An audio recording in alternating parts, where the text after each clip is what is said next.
مصعب بن عمیر، یہ اس شخص کا تذکرہ ہے جو مکہ میں ایسے عشرت کی زندگی گزارتا تھا کہ اگر ایک کپڑا اس نے پہن لیا اس کپڑے کا کبھی نمبر نہیں آتا تھا۔ عطر کو لے کر تو اس کی پسندیدہ یہ تھی کہ وہ جس گلی سے گزر جاتا تھا عطر لگا کر کے، شام تک لوگ اسے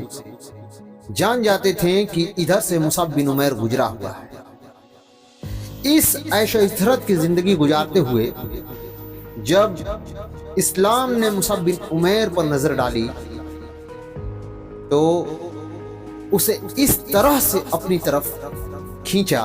کہ اسلام کا ستارہ، جو ماتر 14 برس کی عمر میں اسلام قبول کیا، جس کی قربانی کو دیکھ کر آپ صلی اللہ علیہ وسلم کی آنکھوں میں آنکھیں آ گئی اور کہا مصعب تو نے بہترین تجارت کی ہے۔ آپ سبھی کو جاننا چاہیے کہ اس تجارت میں بھی انہوں نے کیا کھویا اور کیا پایا، جسے لے کر آپ صلی اللہ علیہ وسلم نے کہا تو نے نفع بخش تجارت کیا ہے۔ جب وہ ماتر 14 برس کے تھے تو انہوں نے اسلام قبول کیا، جس کی خبر جب ان کے چچا کو لگی تو وہ ان سے بہت ناراض ہوئے اور پوچھا کہ کیا تم نے اسلام قبول کر کے بے دین ہو گیا ہے؟ تو تمہیں معلوم ہوگا کہ جس عیش پرستی میں تو جیون بتاتے ہو وہ سب تمہیں چھوڑنا ہوگا۔ یہ بات سن کر کے انہوں نے سب کچھ اپنے چچا کو دے کر مڑے جانے کے لیے تو ایک داؤں شیطان کا ابھی باقی تھا۔ انہوں نے کہا جو کپڑے تیرے بدن پر ہے وہ سب تیرے مشرک باپ کا ہے، تو یہ سب بھی اتارو۔ اور یہ باتیں سن کر وہ کپڑے بھی اتارے، وہ بغیر کپڑوں کے چل دیے۔ ایک روایت میں ہے کہ ان کی ماں نے ان کے لیے ایک چادر پھینکا جس کو پہن کر آپ صلی اللہ علیہ وسلم کے پاس پہنچے، جس کی خبر سن کر کے آپ صلی اللہ علیہ وسلم کی آنکھوں میں آنسو آ گئے، لیکن اللہ نے ان کی قربانی کو اتنا پسند کیا کہ ان کا نام سنہرے اکشروں میں درج کیا۔ اللہ نے ان سے جو کام لیا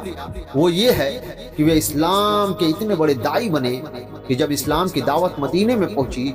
تو کچھ لوگ وہاں سے آئے اور آپ صلی اللہ علیہ وسلم سے کہا کہ ہمیں وہ آدمی دیجئے جو اسلام کو ٹھیک سے سمجھا سکے۔ تو آپ صلی اللہ علیہ وسلم نے انہیں مصعب کو اس کام پر منتخب کیا اور اللہ نے ان کی محنت کو اتنا قبول کیا کہ ماتر ایک سال میں 80 سے 90 لوگوں کو اسلام قبول کیا،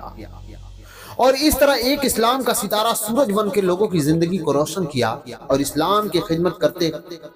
احد کی جنگ میں شہید ہو۔ چونکہ شہید کو انہی کے کپڑوں میں دفن کیا جاتا ہے تو اب بھی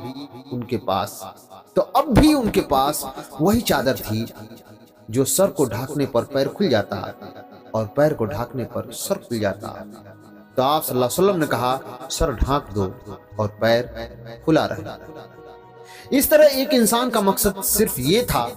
کہ میری زندگی کا مقصد تیرے دین کی سرفرازی، میں اسی لیے مسلمان، میں اسی لیے۔ ہر انسان کی زندگی کا یہی مقصد ہونا چاہیے، مگر خیر